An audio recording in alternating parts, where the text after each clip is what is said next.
పట్టుకొచ్చినాం. నాయకుడు ఏం చెప్తా చెయ్యాలి, నాయకుడు ఎట్లా నడిపిస్తే అట్లా నడవాలి. ఇదో కాపటి రాజకీయం. కానీ ఇప్పుడు అవన్నీ మారిపోయినాయి. లీడర్ సాబులు ఎవ్వలంతకాళ్ళు తీరు తీరు ముచ్చట్లు చెప్తున్నారు. సొంత పార్టీ మీదనే బాణాలేస్తుంటారు. తోటి లీడర్లతోని కయ్యాలు పెట్టుకుంటారు. అబ్బో గిట్ల కుంపెట్ల నిప్పు లెక్క పార్టీలన్నీ ఎప్పుడు రగులుతూనే ఉంటాయి. మరిగా ఇప్పుడు ఏమైందనంటే సుడుర్రి. ఇంటింటికో రామాయణం అన్నట్టు తెలంగాణలో పార్టీకో కిరికిరి నడుస్తుంది. తొలుత చెయ్యి పార్టీలు ఏమవుతున్నదంటే ఏమంటలేడు మాట్లాడతలేడు అనుకుంటారు కదా అందరూ. అందుకే కావచ్చు ఉండి ఉండి పెద్ద బాంబేసిండు మునుగోడు ఎమ్మెల్యే కోమటిరెడ్డి రాజగోపాల్ రెడ్డి సారు.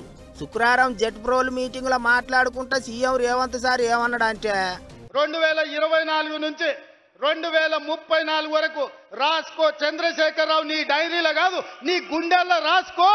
2034 వరకు ఈ సోదరుడు పాలమూరు బిడ్డ తెలంగాణకు ముఖ్యమంత్రిగా ఉంటాడు. పాలమూరు నుంచే ప్రజా ప్రభుత్వాన్ని నడుపుతాం. ఇక ఇదే ముచ్చట మీద ఎమ్మెల్యే రాజగోపాల్ రెడ్డి ఇంటర్నెట్ గుట్లే కామెంట్ రాసిండు. 10 ఏళ్ళు తానే ముఖ్యమంత్రిని అట్టెట మాట్లాడతాడు. చెయ్యి పార్టీల గట్లుంటదా? పెద్ద మనుషులు నిర్ణయం తీసుకోవాలి, గిట్లయితే ఎట్లా అన్నట్టు రాసుకొచ్చిండు. ఇక ఇప్పుడు ఈ ముచ్చట మీద తీరులో మాట్లాడుకుంటారా అందరూ. మంత్రులు పెద్ద లీడర్లు ఎవళ్ళేం అనలేదు కానీ మునుగోడు ఎమ్మెల్యే సీఎం సారికే సూటి పెట్టిండు కదా అనుకుంటారట. అయితే ఇదివరకోసారి గిట్లనే మాటల మాట వస్తే రాజగోపాల్ రెడ్డి సారుకు అన్నైన కోమటిరెడ్డి వెంకటరెడ్డి సారు రేవంత్ సారే తెలంగాణకు 10 ఏళ్ళు ముఖ్యమంత్రి అని ఆయన నోటెంటనే మాట్లాడిండు. అందుకే అన్నొక తీరు తమ్ముడో తీరు అనుకుంటారు ఇంగింతమంది. ఇక చెయ్యి పార్టీ వాళ్ళ కథ ఇట్లుంటే పువ్వు పార్టీలో కూడా ఓ కుటకుట అవుతుంది.